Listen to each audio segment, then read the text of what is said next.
Hey everyone, first of all, I hope you're having a fantastic, productive week, and welcome to this week's episode of the Agency Accelerator podcast. Today I'm really excited to have one of my repeat guests, Tracey Burnett, and we are talking all things LinkedIn. And as you'll find out in this episode, I learn a bunch of things that I have started to implement in my LinkedIn strategy, so I know that you're going to find this really useful as well. So let's get on with today's show. Accelerate your agency's profitable growth with tools, tips, and value-added interviews with your host, agency owner and coach, Rob Costa. Welcome everybody to this week's episode of the Agency Accelerator. Now I'm really excited to have my second guest who's been on the podcast twice. And so I'm really excited to be talking all things LinkedIn today with Tracey Burnett. And you'll know Tracey from a previous episode, and I'll put the link to the show notes in that. But Tracey is a LinkedIn marketing expert who helps business owners just like you guys generate more business using LinkedIn. And as I said, Tracey's been on the podcast before. And actually, Tracey, looking at the stats before I jumped on here, it was one of our most popular episodes. So Wow. I know that LinkedIn is clearly an important business development tool for our customers, or our listeners rather. So how are you? How's things been since we last spoke? Yeah, good. Was it about a year ago we spoke? It must be, yeah. I can't remember exactly what episode, but Yeah. it must be about a year ago, yeah. Yeah, so yeah, a lot's changed. It's been a busy year for me, and changing on LinkedIn. LinkedIn's Yeah, so, continually sort of, changing algorithms and changing God knows what else, and people are more and more interested in LinkedIn. So yeah. yeah, it's all good.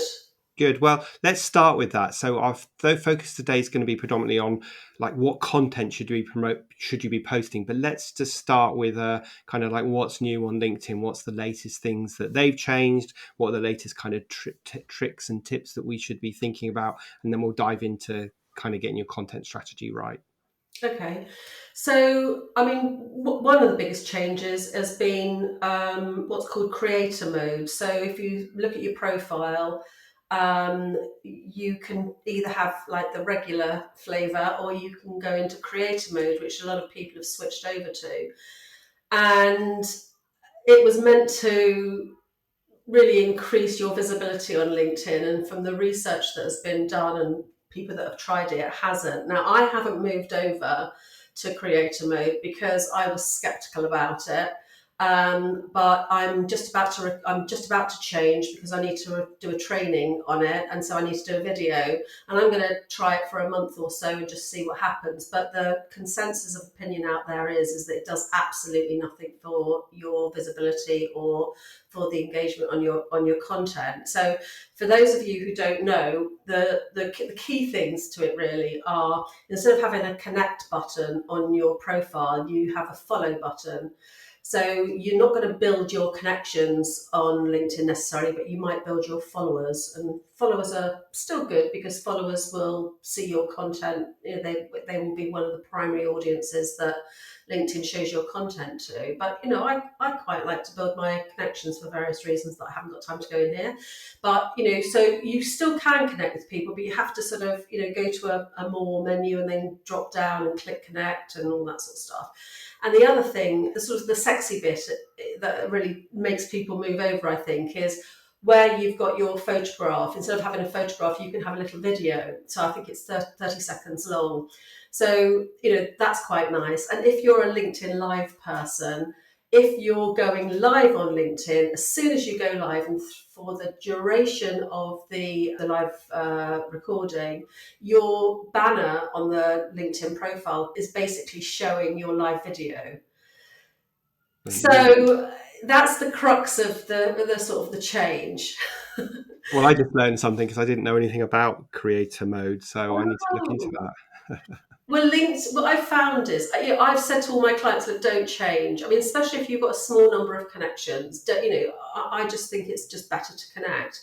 And of course, this has all come in with another change, which is LinkedIn are limiting the number of connection requests you can send out. So you can only send 100 a week.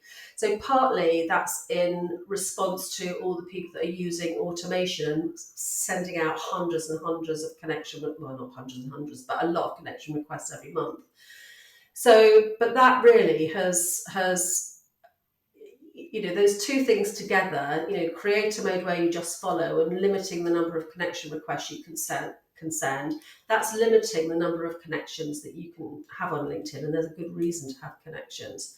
So what LinkedIn's doing on creator mode is it's emailing members and just say, hey, switch to creator mode, and you just click a switch and off you go. And a lot of people just haven't really thought through or really understand what all that means. But I am going to do a video on that. So, and I am going to sort of test it out myself. So I've got all my figures for normal mode, and then I'll give creator mode a go and see what happens. Now, I'd be really interested to know that. It sounds like LinkedIn's trying to become a bit more like Facebook in terms of, following people and so on. But I guess it'll be interesting to see. You never know what their bigger game plan with this is, do you? When they're creating things like this, they must have some bigger end result in mind of what they want everyone to do. Yeah, well, they've also got newsletters now, and you are invited. You can't actually join the newsletter crew. So that's creator orientated. So basically, the newsletter gets published in the publishing section where you put your articles, and then LinkedIn will, if you subscribe, if you like, to that particular newsletter, that person's newsletter, then LinkedIn will email you and notify you when there's a new one. So that's obviously really good if you're on their newsletter team. So that's a creator thing. And then the other thing is, to people in the US, doesn't apply to us in the UK, but in the US they're offering, I think it's 10,000, let's say euros, $10,000 to certain creators they're giving them that money to do better creation, if you like, on LinkedIn. Wow. Yeah. So, they are going more down this good quality creation. That sort of leads us really well onto the content conversation, because I think a lot of people think, okay, I've just got to post on LinkedIn, 3 or 4 times a week, but they're not always sure about what they should be posting. So let's talk about the kind of content that gets attention, and what, like, if you were mapping out a content strategy for LinkedIn over, say, a 6-month period, what would you do? Okay, so there's a number of different questions there. So if I'm doing a content strategy, then I would first of all decide what my content pillars are. So what are the sort of main pillars that you want to talk about? So for instance, for me, I have like a 3-step process that I take all my clients through. So those are 3 obvious pillars for me. And that's like an unshakable business foundation, which is the marketing message and audience and product and pricing, all the basic stuff for you, Rob, and your audience. And then the middle bit is all about visibility and credibility. So, learning LinkedIn and how you actually, get your voice heard. And part of that is content. And then the third pillar is about boosting sales. Once you've got somebody interested, you've got them on the phone, how can you increase the number of sales to meetings, basically? Yeah. So those 3 pillars for me, they're my 3 pillars, and they're based on my process. And I've got a 4th pillar, which is general marketing, because my background is corporate marketing, Unilever, and God knows what else. So, I'm not just a LinkedIn expert, I'm a marketing expert. So they're my 4 pillars. And then underneath that, I will just map out the sort of things that I want to talk about under those pillars. And then that gives me something to go back to. So if I've got 4 pillars, it makes sense that, quarter of the time, quarter of the month, 1 week, however you split that out, you would be talking about each of your pillars. So that's how I do it. And then I go into, I just go into that plan and just think, okay, so next week, what am I going to be talking about? And, specifically, what am I going to say? So that gives you the theme, if you like, or the content. I do it that way. And then there's obviously a number of different posts you can put out. You can put out a straight text post. You can put out a text post with an image. You can put out a poll. You can put out a document. So in the image, you can just click through. So it's just a PDF, so a document post or carousel post. And then, of course, there's video. So there's a number of different things you can do. And LinkedIn is notorious for not telling you what they're doing. They don't announce really any changes they make, or So you don't really know what's happening with the algorithm, for example, until you see your views suddenly plummet on something. But at the moment, polls are getting good traction, and videos aren't. They never do as well on views, but the document posts do well as well. And one of the reasons for document posts doing well is that there's longer what they call dwell time. So people spend longer on a post that's got a document, because if they're scrolling through 4, 5, 6, 10 pages on the document, then obviously you're staying on that post longer, and LinkedIn will mark you up. So the current sort of research says is that you get an 80% uplift in engagement, or views. If you on a poll, a document, you get 10%. Video, you get 5%. So that's the increase in the reach. That's generally the views, and the views are things. A view is counted in two different ways. One is they're scrolling through the newsfeed and they see your post as they're scrolling through. That's a view. But on a video post, a view is counted as somebody that's playing the video for 3 seconds or more. So you will always get less views on a video post, but in theory, the quality of the view is higher. Yeah, sure. Yeah. And So so would you say that someone should be doing all of those things, or picking a few of those things that you just mentioned? So that's the text with image, poll, document, and video. That's 5 different types of media posts that we could. Do you yeah, think we should do all of them, or what? yeah. What I suggest is if you really want to test it out, because what works for me. So image posts with images don't generally work for me. But and the other caveat there is just because it didn't work for me last month doesn't say it doesn't work for me this month. So I'm always testing things out on LinkedIn. So what I would do is I would do a mixture of those posts over a period of say 6 weeks minimum, and just keep a note. So the best way of doing that is on a piece of software called Shield, and that is, if you actually have the paid version, which I think it's about £16, something like that. Don't hold me to that. £16, £20 a month. It will analyse all of your posts. So it's absolutely brilliant. So that's a good way of just seeing what's working and what isn't. And also you can, having that, you can go back over a year or so and just think, okay, what's been my highest performing posts or top 5 posts, and then rehash them or do something similar and see if the same thing applies. Yeah, So yeah. that's sorry to interrupt you. Okay. It's useful to know about Shield, because my question was going to be to you. Otherwise, how do we measure? Yeah, okay. The other way of measuring, obviously, is just you have to do it manually, and so I just do it on a spreadsheet. So I just put each post, each post of mine, I just put on a Google Doc, and then I don't obviously do this because I've got Shield, but I would just put it on a spreadsheet and then just put views, what type of post it was, views, likes, or whatever, and comments. Right. So those are the So, 3 things we should be measuring, just kind of being basic here. So yeah, views, I likes, and mean, comments. yeah, sorry to interrupt. Yeah, views, people always talk about views. I just think really they don't really matter that much. So, I mean, they do matter, but they don't matter as much as engagement. So what you're really aiming for, which is actually not easy to do, is to get a debate going in the comments. If you've got a debate going in the comments and people are they're answering, you're answering their comment, and and so it goes on, and there's some sort of debate going on, or people are offering their opinions, then the algorithm will actually show it to more people. Yeah. So, but of course, we all get comments which is on nice postmate, or I agree with this, or whatever it is. It's a real art, and also it depends on on the people that see your post.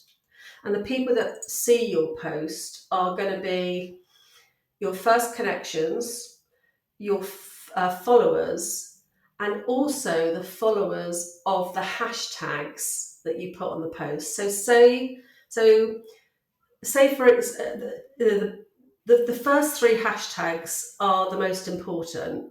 So if you so what LinkedIn will do, it'll prioritize showing your content to the people that follow those first three hashtags.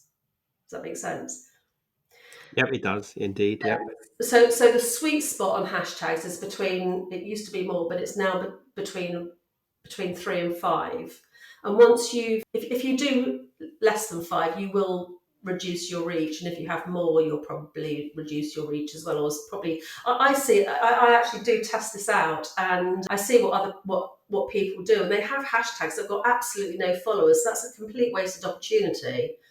Yeah, Or so they've that's, got, can I just butt in there because that's a really important point. And the simplest way of figuring out whether that hashtag that you're thinking of using has got any followers is just open a post in LinkedIn and click on the hashtag thing, start typing the word, and it will tell you the top hashtags for that. Because I've made this mistake before I figured that out, that I just thought, okay, I'm writing about email marketing for agencies, so I'll write a hashtag email marketing for agencies. But of course, there's no one's following that hashtag. Whereas if I typed in email marketing, there's probably lots of people following that one. So if you just put the hashtag in and start typing the term, LinkedIn will show you, right, the top performing hashtags. Yeah, it does, but there's a Chrome extension and it's called LinkedIn hashtags. And Ah, it's just an extension, and it will actually, that will show you, so you can sort of play around with that.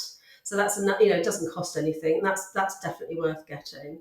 excellent. We'll put that So into the show yeah, just notes. and also you can always see the people that have just taken a Facebook post or an Instagram post and they've just cut and pasted it. They've probably got somebody that's not very experienced, just basically repurposing the content across different platforms, and they've got 3 million hashtags on this. Complete waste of time. Yeah, good, Um, good. and, and, and I would create your own hashtag. So I've got LinkedIn with Tracey Burnett. Always ideal to put your name. I mean, it takes time to build that, but it sort of creates some sort of community. And if I've got people that I follow, and I just click on their hashtag, and I can see all their posts. And so that, A, can create a community, B, can give people a chance to engage with multiple posts because they've got all your posts in one feed.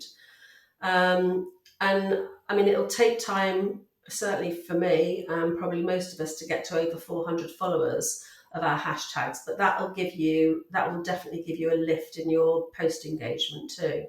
So how do you create a hashtag just by simply typing it in to your post and then using it every time in all your posts? And Yeah, yeah. So I just put on my posts, something like, please show me some love and follow my hashtag LinkedIn with Tracey Burnett. And for any hashtag, all you need to do is click on the hashtag and then click follow. So it's really easy to follow any hashtag, and you just create your own. But obviously, it's of no value if it hasn't got anybody in there. yeah.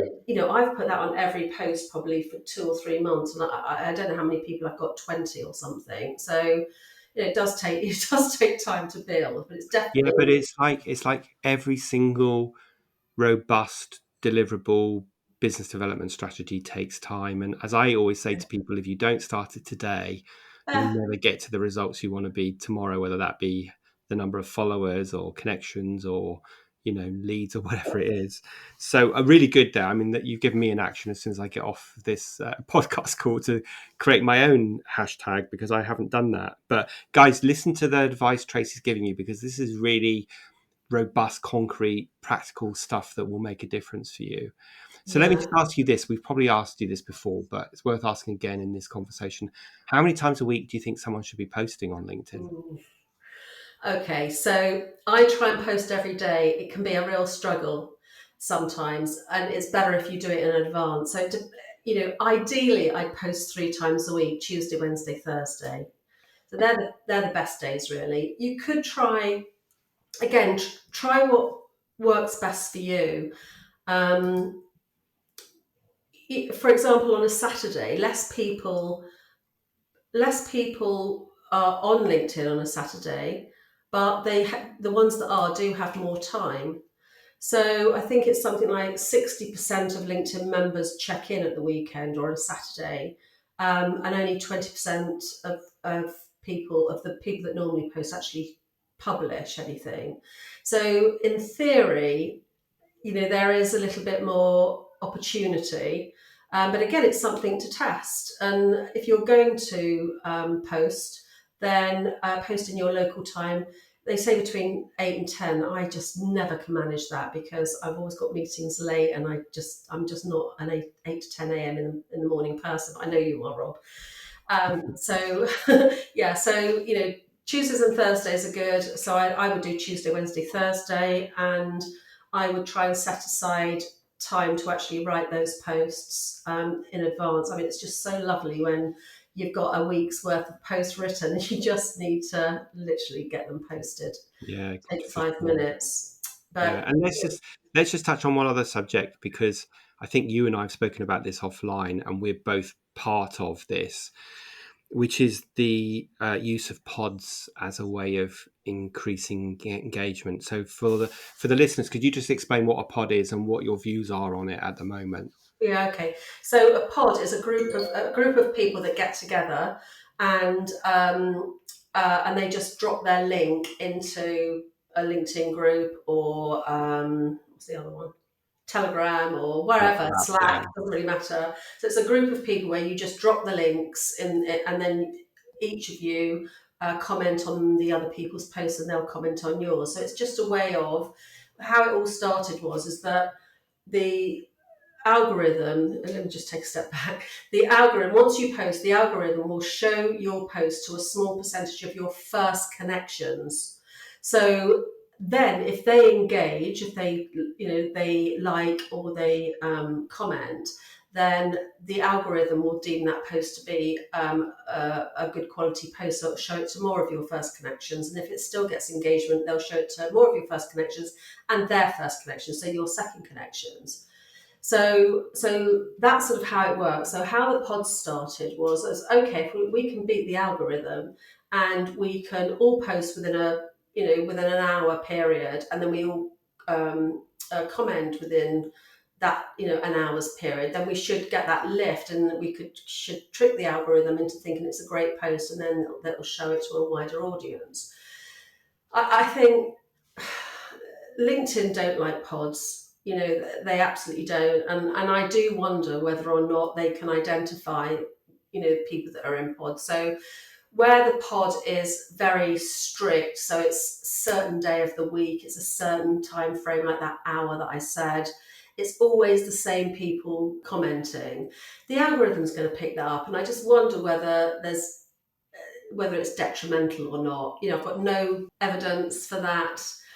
Um, in theory, it's a good idea, and there's a couple of external companies that basically that's their business. You join a pod that seems to have, your where the people have also got your audience, and you just drop your link, and then the software automatically puts the comments in of the people that are in that pod. It Yeah. automatically drops in comments under their name. But that is just so false. You can spot it a mile off, because I'm not the sort of person that says, "Oh, right on, mate," or whatever. I just wouldn't do anything like that. So it needs to sound like you. I mean, it just totally ruins your credibility. So I definitely stay away from those.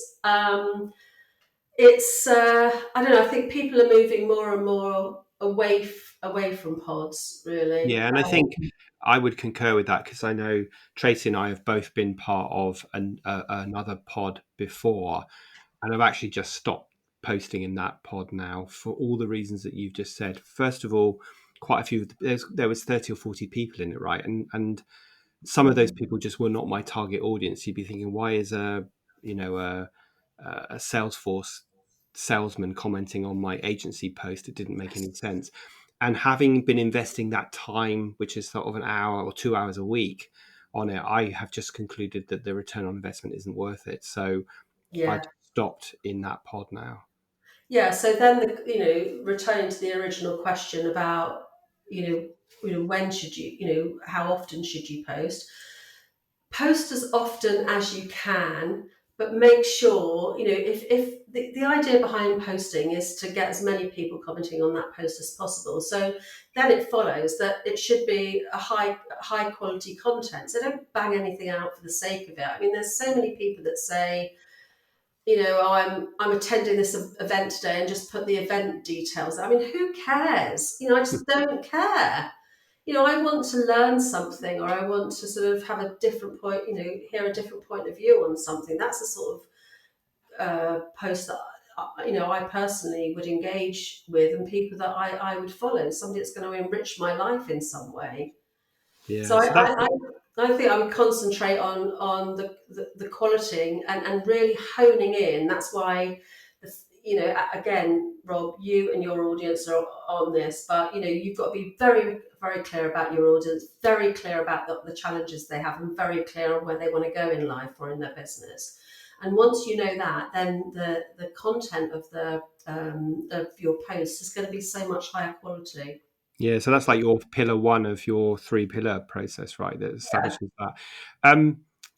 Yeah, so I completely agree, and I think this asking yourself this question when you're writing a post which is will my audience care about this, is actually a really good benchmark to decide whether this is a good post or not. Because it's interesting. I did post a personal post this week that you probably saw. Yeah, I I did. very rarely do, but actually that post did really well. So you could argue that I'm contradicting what I'm about to say. But if you're clear of your audience and you're asking yourself, will they care about this? Will they be interested? Does this actually add any value to their lives? Then if the answer is yes, it's a good post. If the answer is no, then perhaps it's a bit too of an introspective post, or you need to revisit the idea that you had.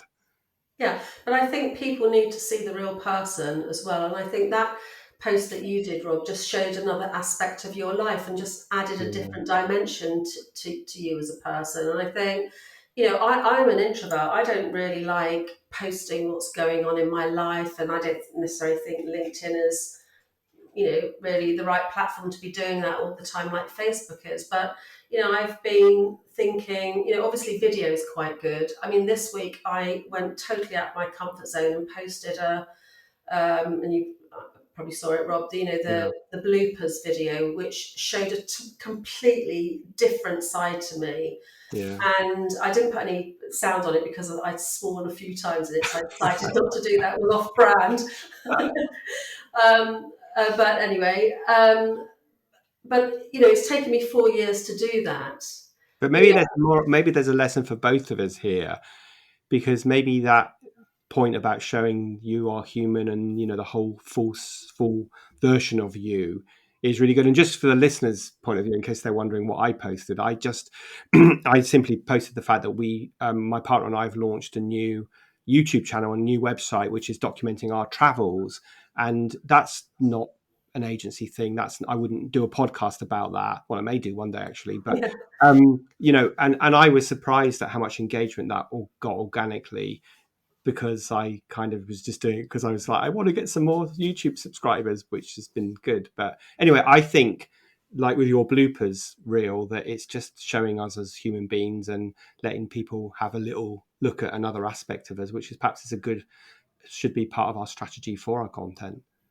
yeah, and I think what I've been thinking about, in the recent week or two is just like how because the personal posts, if you're talking about grief or something like that, I've got a client who is a grief coach, and she's got hardly any followers and or connections, and she writes these posts and they seem to get a lot of engagement. Mm-hmm. Because you're talking about feelings and something, not that it's her personal grief necessarily, No, but it's a tough one, isn't it? how do you mix that, with something that's But I business think for like oriented? you, like just so the listeners know, Tracy is very fortunate to be living in sunny Spain while I'm sitting in rainy England, So and hot here. we'll send it some of it our way. And the fact that you can make your business work in Spain on your terms, and you've probably got clients in the UK and all over the world, Mm. is, I think that's something that people are really interested in. Part of my goal with my travel stuff is that, like you, I can actually work from anywhere. In fact, I'm really excited that I've just booked 5 weeks in South Africa next year. Now we're allowed to travel again. Oh, wow. So I think it's things like that where you can let people know a little bit about, as long as it doesn't look like you're bragging, but because people perhaps aspire to that or interested to know. But I agree with you. Someone who's a grief coach, that is a tough. I have a hard time. Excuse me. I have a hard time sometimes with my clients, let alone someone who's having that grief coaching all day long. That must be a tough one, and also a tough one from a social media perspective. Yeah, no, it can be. And I think, talking about me in Spain, or you and traveling in a RV or a camper van, whatever, I think Yeah. camper van you called it. Um, I often talk about genius zone, and my other, obviously you can say my genius zone is LinkedIn marketing, but what other genius zone have I got? And that has to be food for me. So, I'm a complete foodie, a very good cook, and got 350 cookery books. Love entertaining, got all the gear, and so I've been sort of playing with how I can mix that in, with LinkedIn marketing. Yeah. You There's know, I there's definitely a way, and this is a really interesting other podcast, I think, because, like, for me, travel is a big passion, which is ironic in the couple of years we just had. mm, And I've written about spending time in South Africa before, and the life lessons and the branding, in because like playing it back to my audience. But I think there is a whole conversation here about having these passions that we can interconnect with our business, and that we don't always have to totally keep them separate, and just ways of figuring that one out. Well, I need to come and visit you, and you can cook me let's make a nice exactly. meal. Yeah, park your camper van up and Well, Spain's much more camper van friendly than the UK is, or than England. I mean, Scotland, I've just come back from Scotland. They're super friendly, and you can park and wild camp and all the rest of it. But England, you can't. But Spain, you can. So definitely. Listen, I'm conscious of time, and we having a chat about all sorts of things. But let me just ask you the same question that I've asked you before. But it'll be really interesting to see if you answer it the same way, because I can't remember what you said, and you not probably can can't. I. But if you can go back in time and give yourself a piece of advice, your younger self just starting out in business, what would it be? But just starting out in business, that was like 30 years ago. So I don't know if I can remember that far back. Um, I tell you what, I'll answer that question from a perspective of going from driving around and binding proposals and presenting proposals to agencies. Funnily enough, that's where I started. Um, I then obviously decided to go online about 14 years ago. And I think the advice I would give to myself then is, don't feel you need to be on every social media platform and have your finger in every single marketing tool and pie and technique and whatever. Because I think, and I still see this today, is people feel that they need to be everywhere. And the thing is, as a solopreneur, and certainly, or a very small team, you don't have the time or the money to do anything well. So, if you're going to pay somebody $5 an hour to do social media, then, yes, you might be on, you might be able to be on all the platforms, but you're never going to do it well. And don't listen, so don't feel you need to be everywhere. What's your marketing strategy? What's, focusing on you think the best one's going to be. You can always change later. And the other thing would be is, don't listen to all these gurus who say, oh, you just need to buy my Facebook advertising course, or you just need to buy my how to do a webinar course or whatever, because what they say is buy this course and you're going to be swinging on a hammock in the Caribbean, with, on your laptop for 30 minutes a day and earning £1 million a month. So I would say just ignore all of those people. Don't feel that you need to consume all this information, because the chances are you know enough right now to start. So just keep it like your target audience. Keep your marketing simple. Yeah, good advice. And I think that would be particularly true for anyone that's starting their business now, where they are bombarded constantly with all these supposed gurus, like you say, standing in front of a fancy yacht that isn't theirs, Yep. claiming that, they can make you a millionaire overnight for doing nothing. We all know that's not true. You've got to put the graft in. So good advice. Tracey, if people wanted to get hold of you, what was the best way for them to reach out? I'm assuming via LinkedIn. Yeah, LinkedIn would be really good. So you can find me on LinkedIn, just Tracey Burnett. No, it's not just Tracey Burnett, obviously. It's linkedin.com